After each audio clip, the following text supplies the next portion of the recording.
Ito pong mga kasong ipinatong sa inyo, perjury, robbery, extortion, theft. As I've said, Your Honor, in the NBI, we avoid the noise. We just finished the job, sir.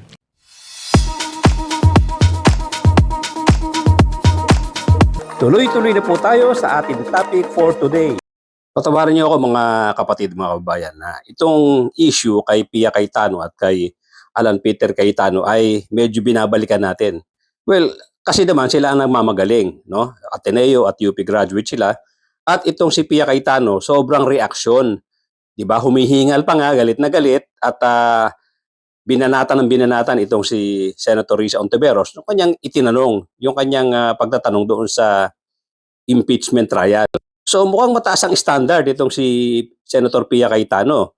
Pero nung makita natin itong pagtatanong na wala sa lugar nitong si Senator Robin Padilla, nagtataka tayo bakit walang kareaksyon itong si Pia Cayetano. Pati yung mga pagtatanong nitong si kapatid niya na si Alan Peter na mga wala din sa lugar, ang pinipin down yung witness mismo, no? At itong si Robin Padilla, grabe ang pag-atake nito doon kay Attorney Lotok.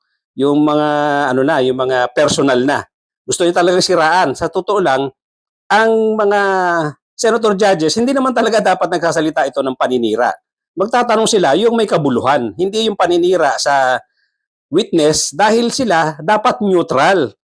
Kung mayroon man gagawa niyan, dapat yung lawyer ng depensa. Although, pwede nga rin silang sitahin ng presiding officer kung paninira doon sa personal na pagkatao ng witness. Pero itong si Senator Pia Cayetano talagang wala, tumahimik siya kahit na itong mga pinagtatanong ni Robin Padilla ay walang kabuluhan. Lalo na ngayon, umiinit yung itong balitaktakan itong si Matibag at itong si Alan Peter, pati itong si Pia. Kasi nga mukhang merong nasisilip itong si Matibag na anomalya dyan sa 2019 SEA Games preparation. Na kung saan ang ginawang pinuno dyan ng pamamahala niyan ay itong si Alan Peter Cayetano. So isa pang topic yan na ating babalikan later on. For the meantime, gusto ko i-discuss itong pananahimik nitong si Pia Cayetano na nagpe-pretend na siya ay parehas, siya ay pro-rule, siya ay pro-constitution at ayaw niya ng mga tanong na irrelevant at siya ay fair. Pero dito sa mga ginawang pagtatanong nitong si Robin Padilla kay Attorney Lotok ng NBI, wala sa lugar. Paninira, sinisiraan niya itong si Attorney Lotok. Character assassination. Gusto niyang mawalan ng kredibilidad itong si Attorney Lotok. Pero itong si Pia, wala man lang kimik-imik. Hindi man lang siya nagsalita na i-correct niya yung mga pinagsasabi nitong si Robin Padilla, itama niya at hindi tama yung bilang isang senator judge, ang inaatake mo yung witness. Dapat fair kayo rito, dapat neutral kayo. Ganun na rin yung mga pagtatanong ni Alan Peter Cayetano na mga wala sa lugar. Wala rin kaimik-imik itong si UP graduate Pia Cayetano na nagpapanggap na siya ay parehas. So okay po, ituloy na po natin ang ating main topic for this episode. Meron akong binanggit tungkol kay Robin Padilla, yung kanyang pag-aabogado. Yung kanyang obvious na pagtatanggol. Garapala na yung pagtatanggol nila. Pati itong si Alan Peter, ginagarapal na nila, pinapakita na nila yung totoong karakter nila na sila ay talagang hindi titigil at hindi papayag na hindi maabsuelto itong si Sara Duterte. Pinagtatanggol na talaga nila. Uulitin natin, mga kapatid, mga kababayan, ang kakapal ng mukha ng mga ito dahil tayo pong mga mamamayang Pilipino ang nagpapasweldo sa kanila. Hindi po sila nahihiya. Nagsiserve po sila para sa pamilya Duterte, hindi sa mamamayang Pilipino. Accountability ang pinag-uusapan dito. Na dapat harapin ni Sara Duterte. Na dapat itaguyod nila na magkaroon ng accountability lahat ng mga public servants. Dapat yung kanilang stance, yung kanilang paninindigan diyan sa impeachment court ay ilabas ang katotohanan. Hindi ipagtanggol ang inaakusahan na si Sara Duterte. Dahil nga, itong mga public servants na to, itong mga senador na to, nanumpa yan. na ipagtatanggol nila ang konstitusyon, ipagtatanggol nila ang mamamayang Pilipino. Kaya sila nandiyan dyan.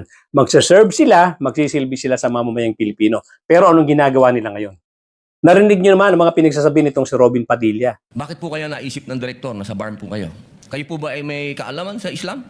Ano pong, pwede po bang malaman kung ano pong mga naikaso sa inyo? Ang pinag-uusapan natin dito ay napakahalaga. Yes, sir. Opo, at ito pong mga kasyong ipinatong sa inyo, perjury, robbery, extortion, theft, mainam po ito As I've said, Your Honor, in the NBI, we avoid the noise. We just finished the job, sir.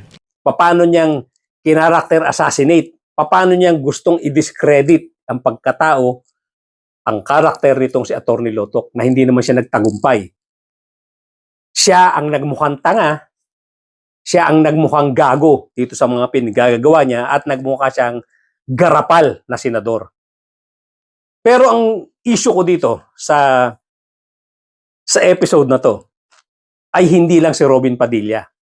Ang pinag-uusapan natin dito, ang gusto ko i-discuss dito, ano ang reaksyon nitong si Pia Cayetano, yung UP graduate, na galit, humihingal nung makitaan ng gusto niyang gawing issue laban kay Risa Ontiveros. Ang ganda-ganda ng tanong ni Risa Ontiveros.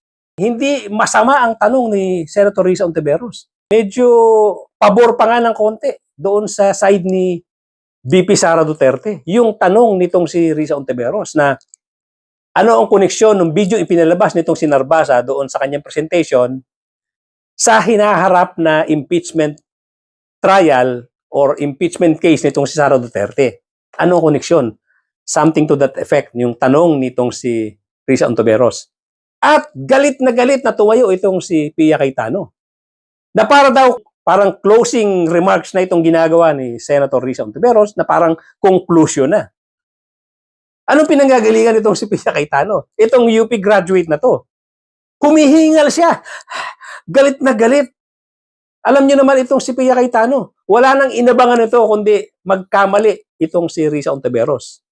At dito sa ginawang pagtatanong ni Senator Risa Ontiveros, para bang nakasilip siya. Feeling niya mayroon siyang maibubutas. Kaya hingal na tumayo, super excited na tumayo, at nagsermon. Nagsermon siya. At sabi niya pa, bandang huli, ayoko na maulit ito. Na para bang kanya yung Senado. That was like a closing statement, Mr. President. So, official objections will come later. But when we allow this to happen, na-shortcut na natin yung process. If yung question natin, not proper, at the proper time. I don't want to see this happen again. Para bang ang feeling niya, korporasyon itong Senado na siya ang CEO. Parang kala mo, pag-aari niya Senado kung magsalita ayoko na maulit ito. Ngayon, ang tanong ko sa iyo, Pia Cayetano nag-graduate ng UP. Bakit dito sa ginawang pambabalahura, yung mga walang kakwenta-kwentang pagtatanong, yung obvious na pagtatanggol ni Robin Padilla, isama mo na ang kapatid mo na si Alan Peter Cayetano, na obvious ang pagtatanggol kay BP Sara. Bakit ang tahimik mo? Bakit wala kang reaksyon? Akala ko ba ikaw ay tumitindig para sa fairness? Akala ko ba ikaw ay tumitindig para sa katotohanan? Akala ko ba gusto mong sumunod sa rules? Gusto mong sumunod sa konstitusyon? Ngayon, itong ipinakita ni Alan Peter na graduate ng Ateneo, ikaw ay graduate ng UP, at ang ipinakita nitong pagiging biased nitong si Robin Padilla, lahat nagpapakita ng pagtatanggol at pagkakarakter assassinate dito sa witness na si Atty. Lotok. Bakit wala kang reaksyon? Kung ikaw ay para sa fairness, para sa katotohanan, para sa accountability, at ikaw ay isang masunurin sa batas. Bakit itong dalawang ito na nagpakita ng pagiging bias, pagkampi kay BP Sara, obvious, bakit wala kang reaksyon? Bakit ang tahimik mo? Samantalang yung pagtatanong ni Risa Ontiveros, na sa tingin ko ay fair na naman, humahangos ka. Excited na excited ka na pinagalitan mo si Risa Ontiveros. At sabi mo pa nga, uulitin ko, ayoko nang maulit ito. Wala kayong kakwenta-kwenta na mga senador na puro Sara Duterte kayo. Halatang halata kayo. Sayang ang pinasisweldo ng mamamayang Pilipino sa inyo. Ang kakapal ng mukha nyo, wala na kayong ginawa kundi ipagtanggol ang isang taong nasasakdal sa pagnanakaw, sa pagtitreten, at iba't iba pang mga krimen na dapat niyang sagutin harap-harapan diyan sa impeachment court. Pero kayo, nagpapahalata kayo, ipinagtatanggol nyo ang kakapal na mga mukha nyo. Dapat neutral kayo, pero hindi nyo na matiis ang ginagawa nyo. Hindi nyo na matiis, nagpakita na kayo ng totoo nyong kulay, ng totoo nyong kaliskis. Mga tinamaan kayo ng lintik. Hanggang dito na po muna mga kapatid, mga kabayan. Thank you so much for joining today. At doon po sa mga bago lang sa aking channel, please subscribe, please hit the notification bell, pati na rin po yung like button. Huwag niyo po kalimutang i-share ng marami makabatid sa mga ugali nitong mga senador na pinasasweldo natin. Itong sila Pia Cayetano, Alan Peter Cayetano, Robin Padilla, Bongo, Amy Marcos. Tandaan po natin sa mga darating pa eleksyon, itong mga ganitong klaseng tao, wag na dapat umupo sa public service, wag na dapat umupo sa mga pwesto sa gobyerno na ginagastos sa nating mga mamamayang Pilipino. Wala po tayong pakinabang.